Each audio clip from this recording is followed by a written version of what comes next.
네, 자 102페이지가 되겠고요. 이제 부가가치세 이론의 맨 마지막 절이 되겠습니다. 제 7절 간이과세자.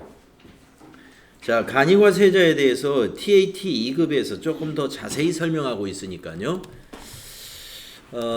간이과세자의 적용 범위, 그 다음에 납부세액을 계산하는 방법, 그 다음에 신고하는 방법, 그 다음에 일반 과세자하고 어떤 비교가 되는지 비교표까지 한번 살펴보도록 하겠습니다. 간이과세자에 대해서 FAT 1급 교재에도 일부 내용은 있습니다. 네, 한번 쭉 볼까요? 간이과세자의 적용은 직전 연도의 재화와 용역의 공급 대가의 합계가 8천만 원에 미달하는 개인 사업자를 우리는 간이과세자라고 합니다. 그래서 직전 연도니까 1년치를 말하는 거예요. 지난해 공급 대가가 8천만 원 미만, 미달이니까 미만인 개인 사업자를 우리는 간이과세자 대상 사업자라고 그래요. 자, 적용 배제라는 건 뭐냐면 여기 8천만 원 미만이라고 하더라도 이런 업종은 적용되지 않는다라는 것이죠. 적용 배제. 그래서 1번 보면은 간이과세가 적용되지 아니하는 다른 사업장을 보유하고 있는 사업자. 그러니까 사업장이 두 개인데 하나는 8천만 원이 넘는 사업장. 그리고 이번에 새로 시작한 거는 8천만 원이 아직 안 되는 사업장. 하는 경우는 간이과세를 배제한다 하는 겁니다. 간이과세가 적용되지 않는 다른 사업장이 있는 사업자는 안 되고, 그 다음에 업종에 따라서 광업 안 되고 제조업. 근데 제조업도 우리가 이제 방앗간이라든가 이런 데도 제조업으로 보는 건데, 여기서 말하는 제조업은 그런 거는 제외다 이겁니다. 여기 가로 속에 보면은 주로 최종 소비자에게 직접 재화를 공급하는 사업으로서 기획재정부령으로 정하고 있는 제조업은 제외된다. 이런 경우가 이제 떡방앗간 같은 곳, 이런 곳이 여기에 해당된다고 보시면 됩니다. 제조업은 제조업인데 제조해가지고 이 사업자들한테 이렇게 넘기는 제조업이 아니라 그냥 소비자한테 바로 파는 그런 제조업. 그런 데는 이제 간이과세자 적용받을 수 있습니다. 그 다음에 도매업, 도매업도 제외 업종이고요. 그 다음에 부동산 매매업, 제외 업종이고, 개별소비세법에 따른 과세 유흥 장소를 경영하는 사업자도 제외. 부동산 임대업으로서 기획재정부령으로 정하는 부동산 임대업자, 그러니까 부동산 임대 사업도 소규모의 부동산 임대 사업자는 적용이 될 수 있습니다. 하지만 부동산 임대업 중에서 기획재정부령에서 정하는 부동산 임대업은 소규모 임대업이 아닌 임대 사업자를 말합니다. 전문 서비스업 하면은 이제 변호사, 회계사, 세무사, 이런 의사 뭐 이런 업종을 우리가 전문 서비스업이라고 보는데요. 간이과세자가 배제 사업 업종이죠. 그 다음에 부동산 임대업 또는 과세 유흥 장소를 경영하는 사업자로서 해당 업종의 직전 연도 공급 대가 합계액이 4,800만 원 이상인 사업자. 그러니까 부동산 임대업은 우리가 기획재정부령으로 정하는 그런 좀 규모가 있는, 그러니까 소규모의 부동산 임대업이 아니면 적용 배제인데, 소규모라 하더라도 4,800만 원 이상이면은 배제된다 하는 얘기입니다. 그 다음에 둘 이상의 사업장이 있는 사업자로서 그 둘 이상의 사업장의 직전 연도의 공급 대가 합계액이 8천만 원 이상인 사업자. 둘 이상의 사업이 동산 임대업 또는 과세 유흥장소인 경우는 공급 대가 합계액이 4,800만 원 이상인 사업자이다. 이렇게 적용 배제되는 부분이 있다는 거 알고 계시면 되겠습니다. 그 다음에 신규 사업자의 경우에 간이과세자 적용을 어떻게 받느냐. 직전 연도에 실적이 없으니까요. 이럴 때는 신규 사업, 즉 사업자 등록을 하면서 본인이 판단해 가지고 간이과세자 적용을 받을 수 있습니다. 자, 신규로 사업을 시작하는 개인 사업자는 사업을 시작하는 날이 속하는 연도의 공급 대가가 8천만 원에 미달될 것으로 예상이 되면 납세지 관할 세무서장에게 간이과세 적용 신고를 하고 간이과세를 적용받을 수 있다. 그래서 신규 사업 개시자도 간이과세자 될 수 있다는 얘기입니다.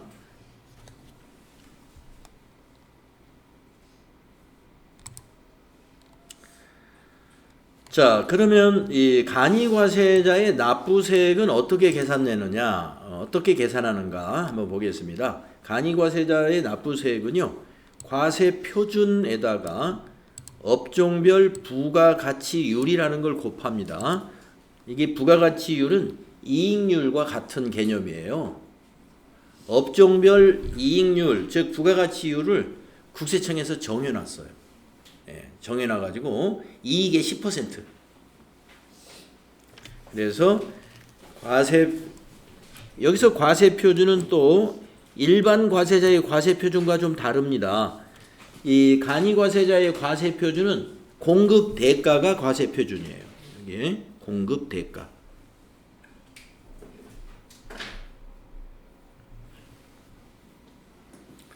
그래서 납부세액은 공급 대가에다가 업종별 부가가치율을 곱해가지고 거기에 10%를 납부세액으로 계산을 하는데, 최종 납부세액이라는 건 이렇게 계산한 납부세액에다가 재고 납부세액은 더해준다. 우리가 상품의 재고를 말이죠, 간이과세자는 판매한 걸로 봐요. 판매한 걸로. 그래서 재고는 우리가 매출로 신고를 해서 재고에 대해서 세액을 계산합니다. 그래서 납부세액 더하기 재고 납부세액, 그리고 빼기 세액공제, 그 다음에 예정부가 때 납부한 거 빼주고 가산세가 있으면 더해가지고 우리가 최종 납부하게 됩니다. 일반 과세자도 가산세가 있으면 더하죠. 일반 과세자도 예정 납부한 세액은 빼고 납부하죠. 그래서 이 부분은 뭐 다 맞는 것이고, 이제 간이과세자의 세액공제가 어떤 것이 있는지 뒤에서 알아보도록 하겠습니다.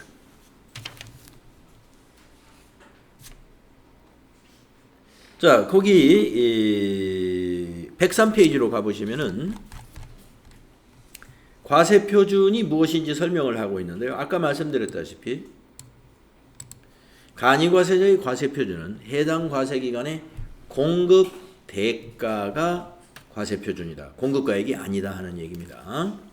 부가세 포함한 것을 과세 표준으로 봅니다. 자, 그러면 참고로 업종별 부가가치율이 있다고 아까 그랬는데 참고로 알고 계시면 돼요. 그래서 우리가 가장 간이과세자가 많이 몰려져 있는 업종이 소매업과 여기 음식점이라고 볼 수가 있는데, 소매업이나 음식점의 부가가치율은 15%로 지금 정해져 있어요. 15%. 그리고 나머지는 좀 높게 봅니다. 제조업은 20%, 숙박업은 25%, 건설업은 30%, 금융보험업 서비스, 뭐 저희 같은 학원 같은 데가 이제 여기에 해당이 되는데, 학원은 간이과세자가 될 수 없죠. 면세 사업자니까. 근데 이제 학원 중에서도 자동차 운전 학원은 여기에 해당이 되겠네요. 자동차 운전 학원은 여기에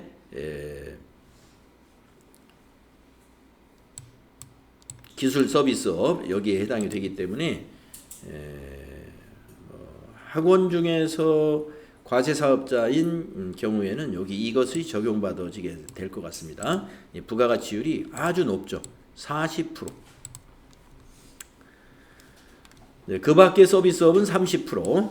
예, 그래서 일반적으로 이제 서비스업이 30% 내지 40%니까 가장 높은 편입니다. 그리고 건설업이 좀 높고요. 나머지는 숙박업이 25%, 제조업이 20%, 식당이나 소매업은 15%다. 그래서 자기가 판매한 총 매출액에다가 만약에 음식점이다 그러면 곱하기 15% 하면은 납부세액이 나옵니다. 납부세액이. 자, 그 중에서 이제 세액공제를 해주거든요. 만약에 매입세금계산서 수취를 했다 그러면 매입세금계산서에 요 부가가치율을 곱해요. 예, 곱해서 그만큼을 공제해주고요. 세액공제해주고, 그 다음에 신용카드 매출전표 등 발행세액공제도 적용해주고요. 전자신고했으면 이제 이거 10,000원이죠. 전자신고 세액공제도 간이과세자에게 적용을 해줍니다.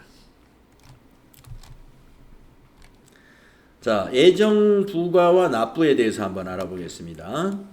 자, 간이과세자는 애정부과 납부는요, 원칙적으로 고지하면 납부하면 됩니다. 그래서 고지납부라고 하죠.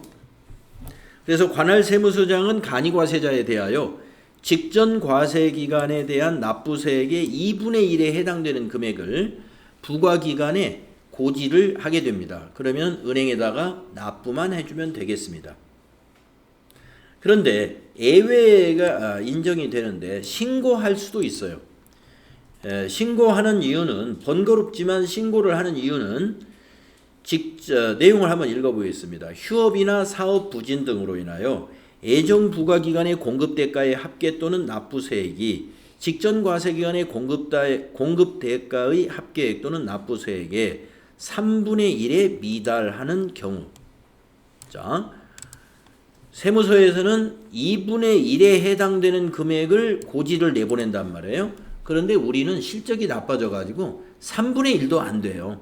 그러면 2분의 1에 해당되는 금액을 납부하는 것보다는 조금 번거롭지만 신고해 가지고 3분의 1도 안 되는 세금만 내면 되잖아요. 그래서 여기에 해당되는 경우에는 예정 부과기간의 과세표준과 납부세액을 예정 부과기간까지 사업장 관할 세무서장에게 신고해서 납부할 수 있습니다.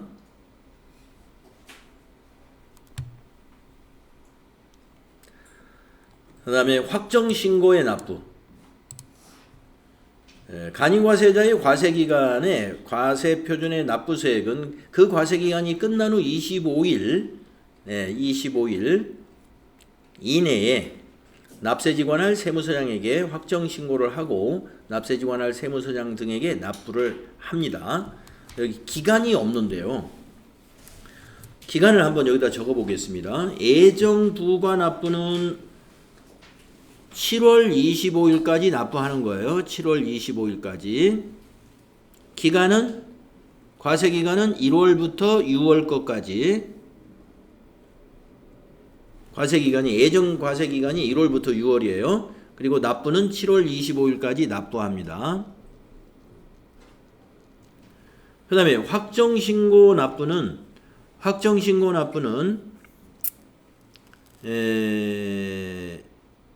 1월부터 12월인데 1월부터 12월 근데 예정 납부를 했으면 그건 빼고 내년도 그 다음 연도 1월 25일 날 납부하게 됩니다.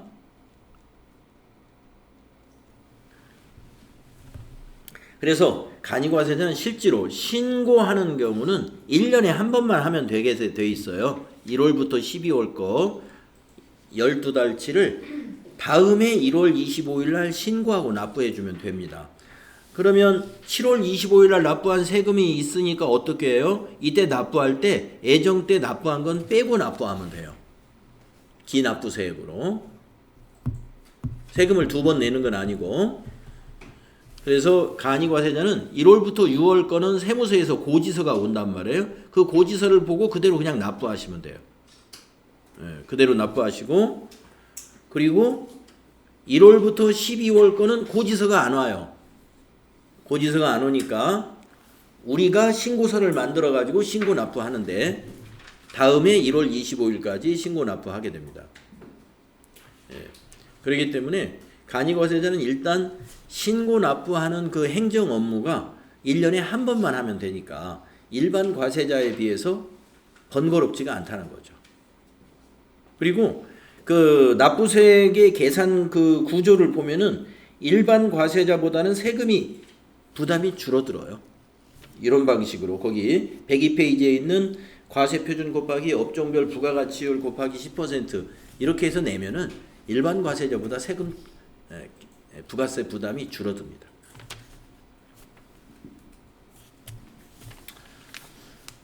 자, 그 다음에 다음 페이지 넘어가 보겠습니다. 간이과세자와 일반 과세자를 비교해 놓은 표가 있는데요. 네. 항목별로 한번 비교를 해 본다면은 우선 적용. 예. 적용은 간이과세자가 어떤 사업자인가만 아시면 됩니다. 나머지는 다 일반 과세자가 되니까. 그래서 간이과세자는 직전연도 공급 대가가 8천만 원 미만인 개인 사업자. 이게 간이과세자고요. 나머지 과세 사업자는 모두 일반 과세자가 되겠습니다. 그 다음에 과세 기간이 간이과세자는 하나예요. 1월 1일부터 12월 31일. 그런데 일반 과세자는 1기, 2기 두 개입니다. 과세 기간이 1기와 2기로 구분된다. 자, 과세 표준이 간이과세자는 공급 대가를 과세 표준으로 봐요. 부가세 포함된 거를. 근데 일반 과세자는 부가세 제외한 것을 과세 표준이라고 그래요. 공급 가액이라고 그러죠. 일반 과세자의 과세 표준은 공급 가액이라고 하고 간이과세자는 공급 대가가 과세 표준이다. 자, 납부세액의 구조. 조금 전에 본 대로 간이과세자는 공급 대가에다가 업종별 부가가치율을 곱한 다음에 곱하기 10%. 네. 아까 제가 여기서 좀 여러분에게 설명하면서 실수했네요. 자, 매출액에다가 공급 대가에다가 곱하기 부가가치율. 그러면은 이게 세금이 아니고 부가가치예요. 거기다가 곱하기 10%. 그래야 납부세액이 나오는 겁니다.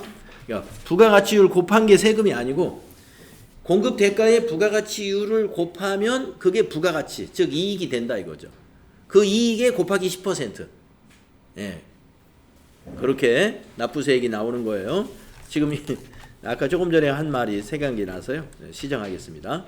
그래서 여기 보세요. 공급대가 곱하기 부가가치율, 그 다음에 세율. 세율은 10%예요.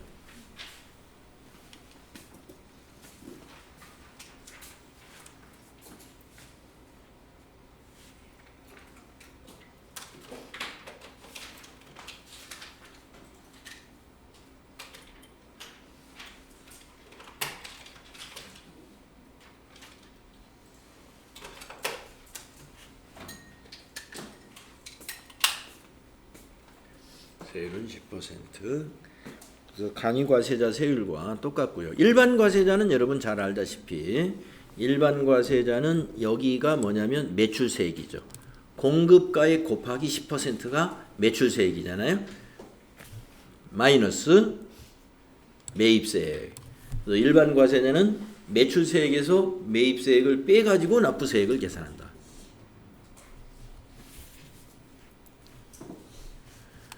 그 다음에 이제 세금 계산서를 발급 기준을 가지고 비교를 해보면은 간이과세자는 영수증을 발급해야 되는 간이과세자가 있고 일부 간이과세자는 세금 계산서를 발급해야 하는 간이과세자도 있어요.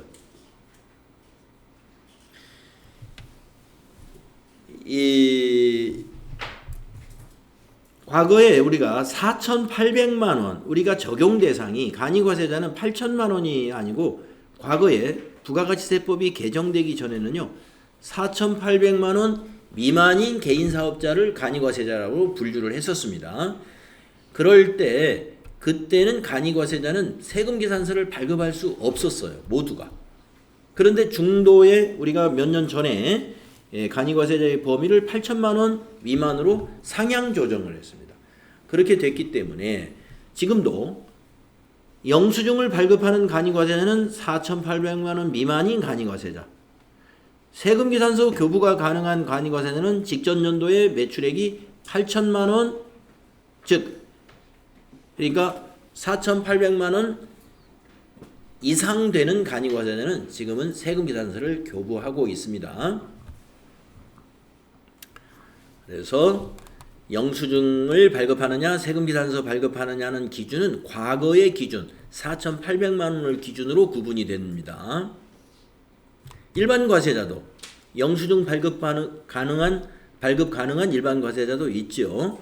그리고 세금계산서 대부분은 세금계산서를 교부하고 있습니다.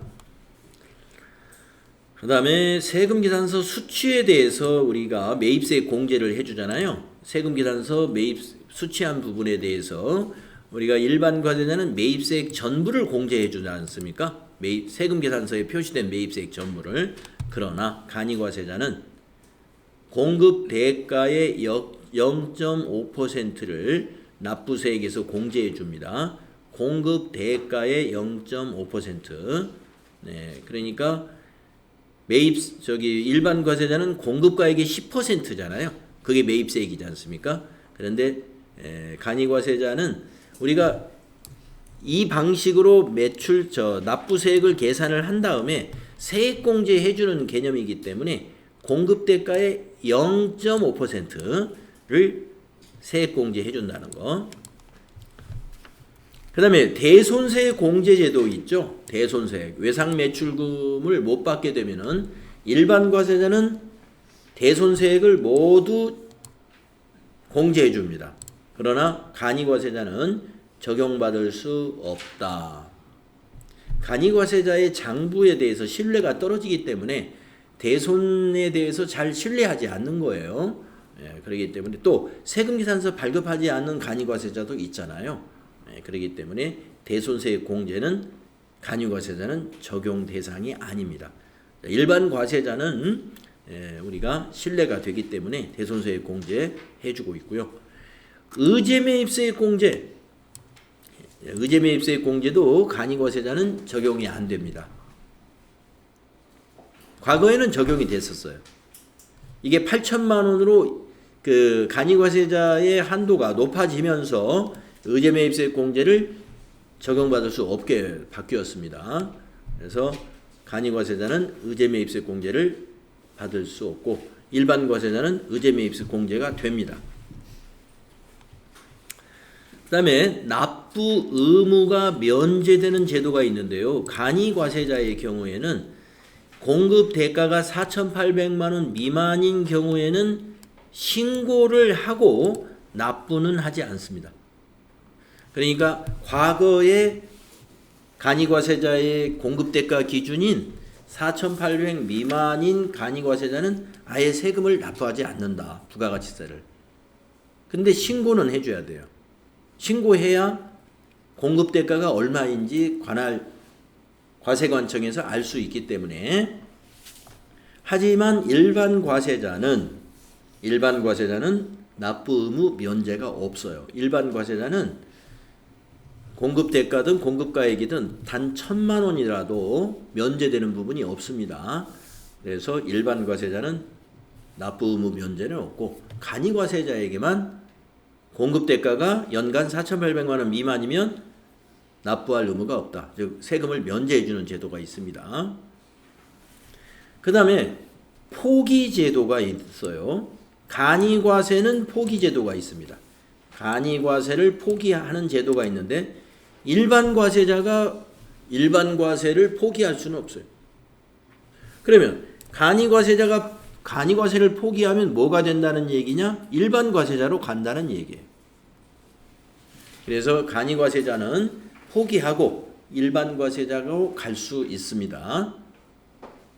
간이과세 포기 제도가 있다. 그래서 과거에는 간이과세 포기를 하는 이유 중에 이 세금계산서 교부가 안 되기 때문에 간이과세를 포기하고 일반 과세자로 사업자 등록을 바꾸는 경우가 많았습니다. 예, 왜 그러냐면은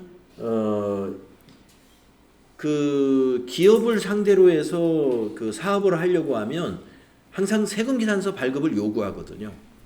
근데 간이과세자 신분을 가지고 있게 되면은 세금계산서 발급을 못 해요. 그러니까 불편하죠. 사업을 확장할 수가 없어요. 그래서 처음 시작할 때부터 간이과세자가 아닌 일반 과세자로 간이과세 포기를 하고 일반 과세자로 사업을 하게 되죠. 자, 지금도 그런 제도가 있다 하는 거 알아두시면 됩니다. 간이과세 포기. 근데 지금은 뭐 세금계산서 교부가 가능하기 때문에 이제 4,800만 원을 초과하게 되면 세금계산서 교부가 가능하죠. 지금은. 그러나 간이과세 포기 제도가 있다는 거 알아두시면 되겠습니다. 자, 이 표가 104페이지 표가 우리가 부가가치세의 과세 사업자라고 하잖아요. 요 두 가지 사업자를 우리가 과세 사업자 이렇게 부르죠.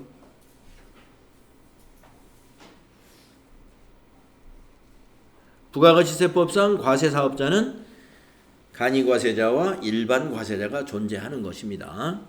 그래서 과세 사업자를 정리해 놓은 표니까요.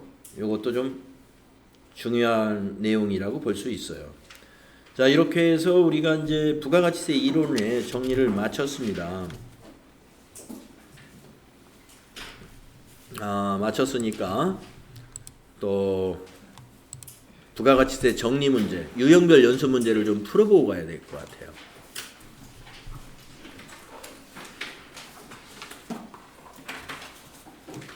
그래서 아까 나눠드린 부분입니다. 부가가치세 이론. 이것도 문제가 꽤 많으니까요. 페이지에서 페이지 단위로 풀어보는 것으로 그렇게 하겠습니다.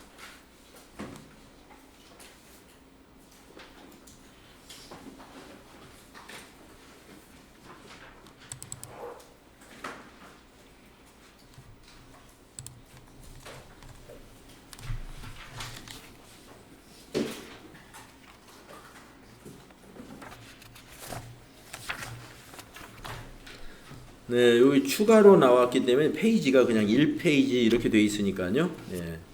자, 1페이지부터 보도록 하겠습니다. 자, 여기에서는 어떤 문제를 풀어볼까요? 5번 문제 한번 풀어봅시다. 부가가치세의 납세지 및 사업자 등록 관련된 설명으로 옳지 않은 것을 찾아라. 1번. 사업자는 사업 개시일로부터 20일 이내에 사업자 등록을 신청해야 한다. 맞죠? 2번. 상호 변경으로 사업자 등록사항 변경 신고를 하면 신청일 당일에 사업자 등록증을 재발급한다. 맞죠? 3번. 기존 사업장이 있는 사업자가 경기대회나 박람회 등 행사가 개최되는 장소에 개설한 임시사업장은 별도의 사업장으로 본다. 안 보죠? 예. 임시사업장은 사업장으로 보지 않는다라고 했습니다. 그래서 3번이 옳지 않은 것. 4번은요. 주사업장 총괄 납부 사업자는 세액의 납부만 총괄하므로 신고는 사업장별로 하여야 한다. 맞죠? 네, 한 장 넘어가서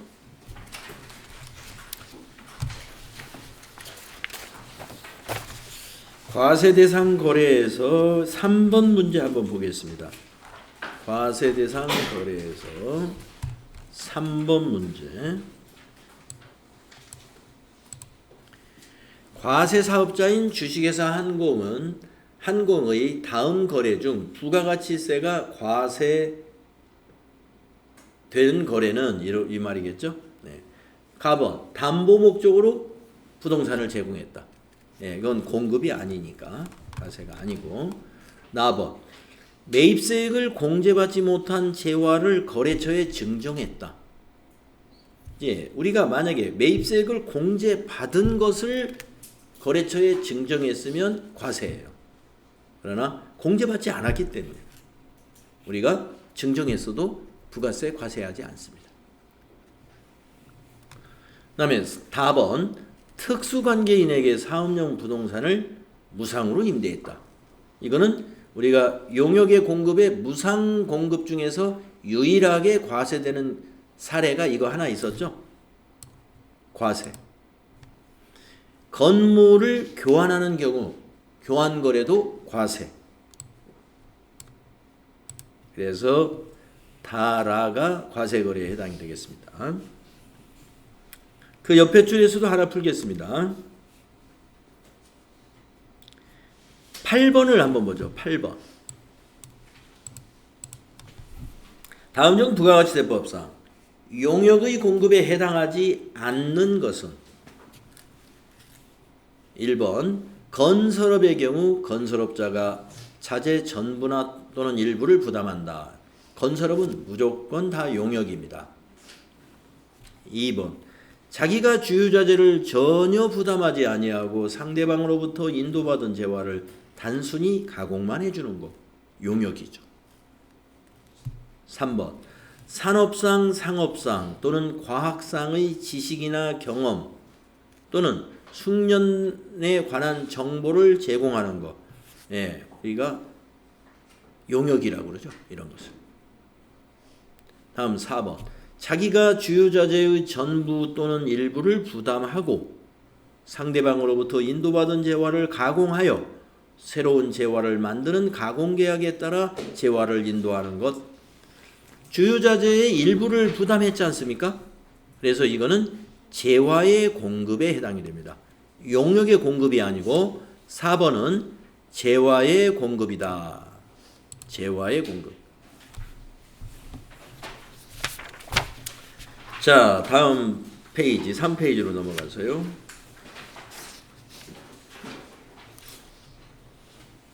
11번 한번 보겠습니다. 다음 중 부가가치세 과세거래에 대한 설명으로 옳은 것은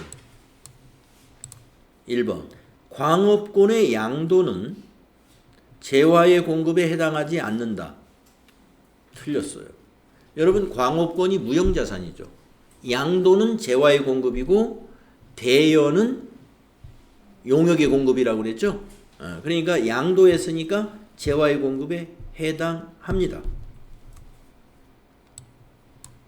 틀렸고 2번 화재로 인하여 재화가 멸실된 경우에는 재화의 공급에 해당한다. 화재가 났는데 거기 부가가치세를 내라고 하면 되겠어요? 네, 공급으로 보지 않습니다. 다음 3번 지체 상금의 수령은 과세거래에 해당하지 않는다.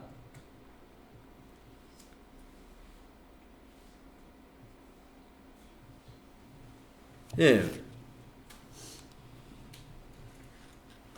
3번 맞아요.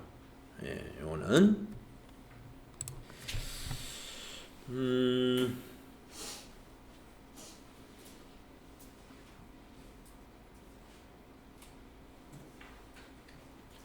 지체 상금을 수령한다.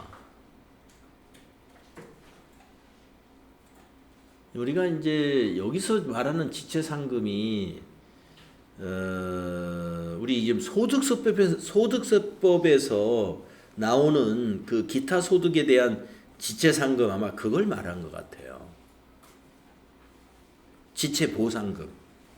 그러니까 우리가 건물을 입주를 해야 되는데 건물 입주가 오늘까지란 말이에요. 그래서 오늘 입주를 하기로 했는데 건설회사가 약속을 못 지킨 거예요. 그러면 이제 오늘부터는 내가 살 집이 없어지게 되는 거죠. 그런 걸 가상해 가지고 건설회사에서 보상금을 주는 걸 우리가 지체 보상금이라고 그럽니다. 예, 그러면 그 지체 보상금의 수령에 대해서 과세를 하는데 그거는 소득세법에서 기타 소득으로 과세를 해요. 기타 소득으로. 부가가치세하고는 관련이 없는 겁니다. 그래서 지체 상금의 수령은 과세거래에 해당하지 않는다. 당연히 맞는 거고요. 다음에 4번 현물 출자에 의하여 재화를 인도하는 것은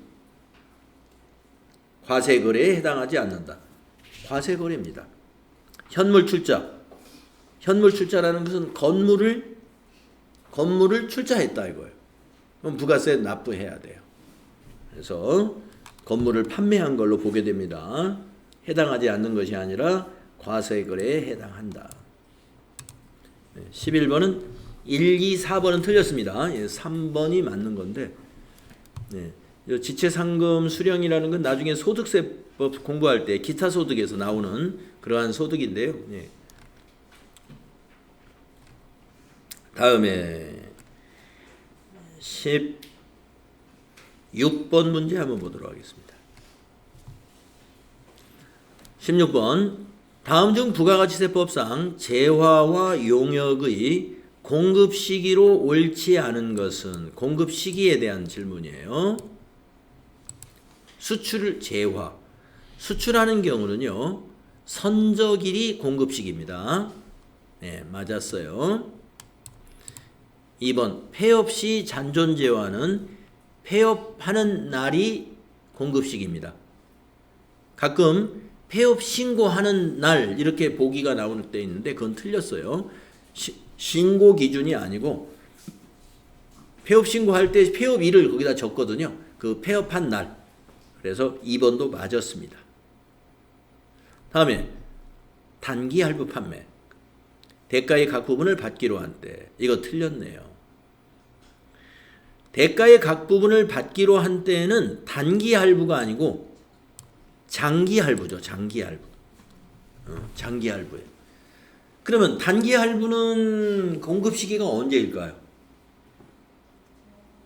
재화를 인도한 때.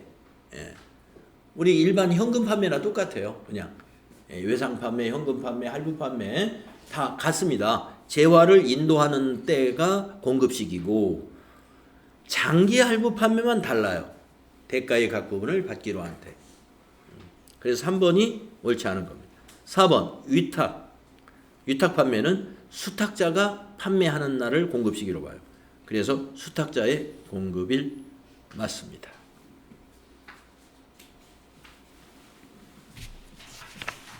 자, 다음 페이지로 넘어가서요. 영세율과 면세에 관한 문제 2번 문제 한번 보겠습니다.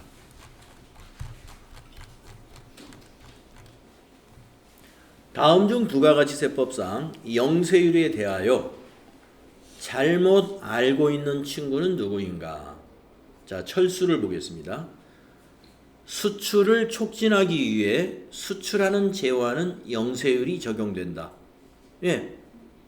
뭐 수출 촉진도 목적이 될 수도 있어요. 하지만 그거보다는 사실은 영세율 제도는 소비지국 과세 원칙을 우리가 영세율의 목적으로 봐야 되는 게 맞습니다. 그러나 수출 촉진의 의도도 있는 거예요. 다음에 두 번째 사람 세연이 내국법인이 미국에서 제공하는 용역은 영세율 대상이야. 그렇죠? 내국법인, 국내에 있는 법인이 미국에서 제공하는 용역, 미국에서 건설을 한다 이거예요. 그 영세율 해주죠. 진호. 영세율은 결국 매입세액이 환급이 되므로 완전 면세 제도라고 해. 맞죠? 영세율은 완전 면세 제도입니다. 그 다음에 민정. 이 근처 도서관 입장료도 영세율이 적용이 돼서 저렴한 거야. 아니죠. 도서관 입장료는 면세죠. 영세율이 아니고. 면세가 적용되기 때문에 저렴하다. 이런 말은 있을 수 있지만 영세율이 적용돼서 저렴하다. 이건 잘못 얘기한 거예요. 그래서 민정이가 잘못 알고 있다. 답이 4번.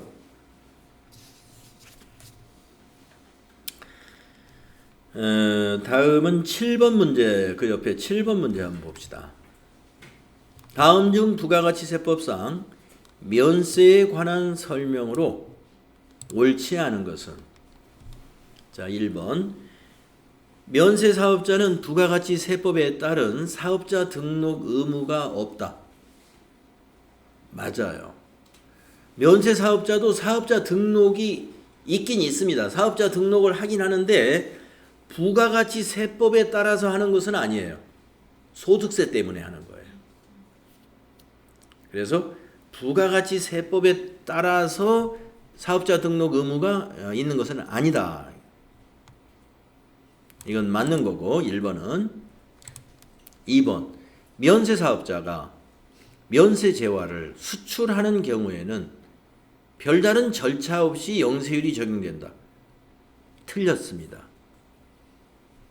절차가 있어야 돼요. 면세 포기 신청을 해야 됩니다. 면세사업자가 수출을 할 때 영세율을 적용받으려면 면세 포기 신청을 해서 3년간은 과세사업자로 바꿔져 있어야 돼요. 그래서 2번은 틀린 거예요. 답이 2번이 돼요. 옳지 않은 것이니까. 그러면 3번을 볼까요? 약사가 제공하는 의약품의 조제 용역은 면세 대상이다. 맞습니다. 조제 용역이 면세예요. 약은 과세입니다. 약을 파는 거, 우리가 약 감기약 주세요 해서 막 사 먹는 거, 그건 과세예요. 근데 이제 약을 조제하는 데 들어가는 그 조제비, 이것이 면세죠. 그 다음에 4번 국가에 무상으로 공급하는 재화 또는 용역은 면세 대상이야. 맞습니다. 네, 국가에 무상으로 공급하는 거에 대해서는 면세를 적용합니다. 그래서 옳지 않은 것은 2번이 되겠네요. 자, 다음 페이지 5페이지로 가셔가지고 10번 한번 풀어보겠습니다. 다음 중 부가가치세 면세에 해당하는 금액을 산출하면 얼마인가? 연탄, 무연탄 면세, 시내버스 면세.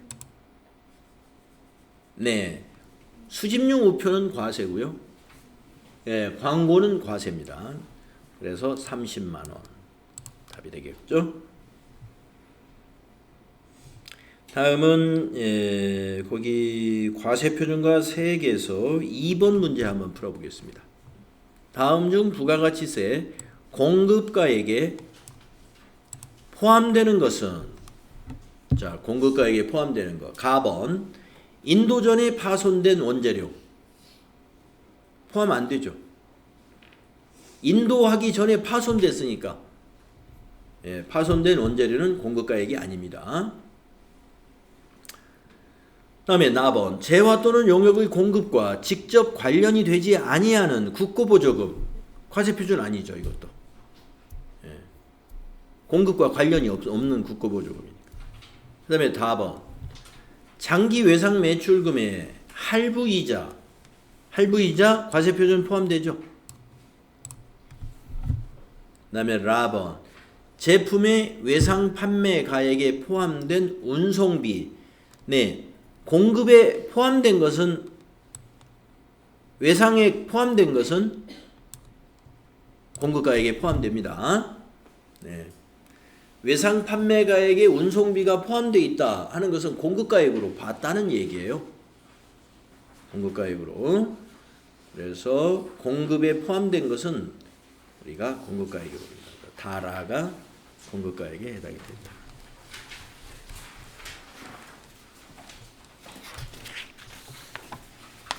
자, 다음 페이지로 넘어가서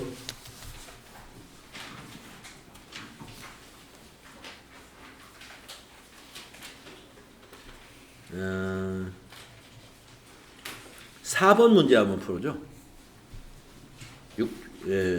6페이지의 4번이죠. 부가가치세법상 과세표준과 관련하여 옳게 설명하고 있는 사람.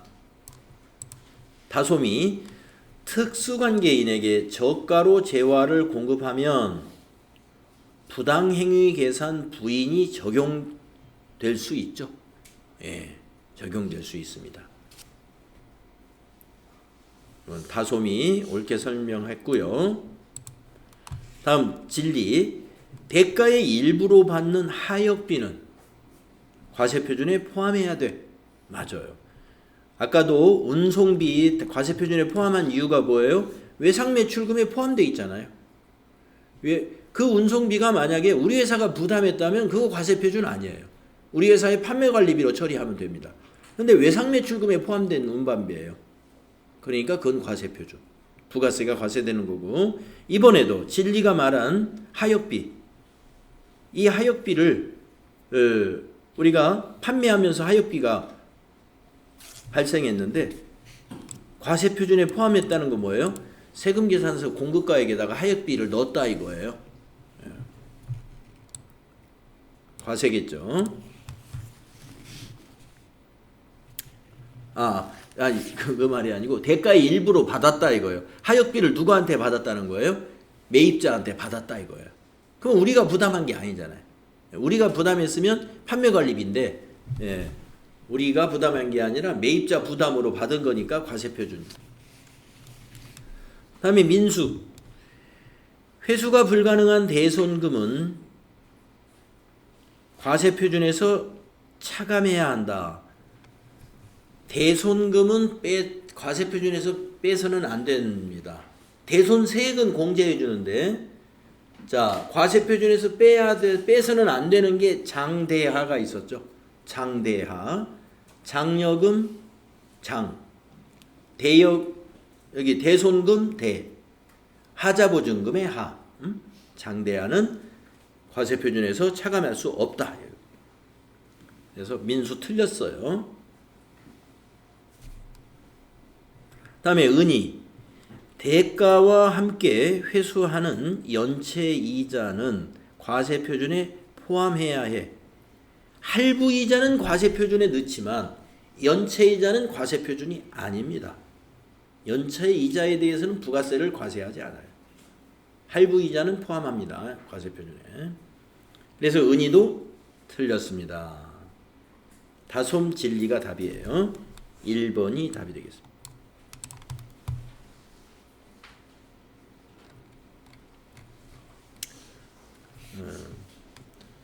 다음에 옆으로 가서 8번 문제 한번 풀어볼까요? 다음은 부가가치세 사업자인 주식회사 한공의 제1기 예정신고 기간 23년 1월 1일부터 3월 30일의 거래 내역이다. 과세표준이 얼마냐? 상품 매출액 과세표준이죠. 거래처에 제공한 장려품이 있어요. 거래처에 판매 장려품, 상품을 그냥 주었다는 거예요. 과세표준입니다. 매입세 공제를 받은 걸로 봐야 돼요. 아무 말이 없으면. 수출했어요. 과세표준이죠. 토지를 매각했어요. 면세. 면세는 과세표준이 아니죠. 수출한 것은 과세표준입니다만 면세는 과세표준 신고 안 합니다. 그래서 그 가나다를 더하면 돼요. 1억 8천만 원. 3번이 되겠습니다. 자, 그러면 좀 우리 쉬었다가요. 다음 시간에 거기 7페이지에 있는 문제부터 이어서 풀도록 하고 하겠습니다. 네, 쉬었다 하겠습니다.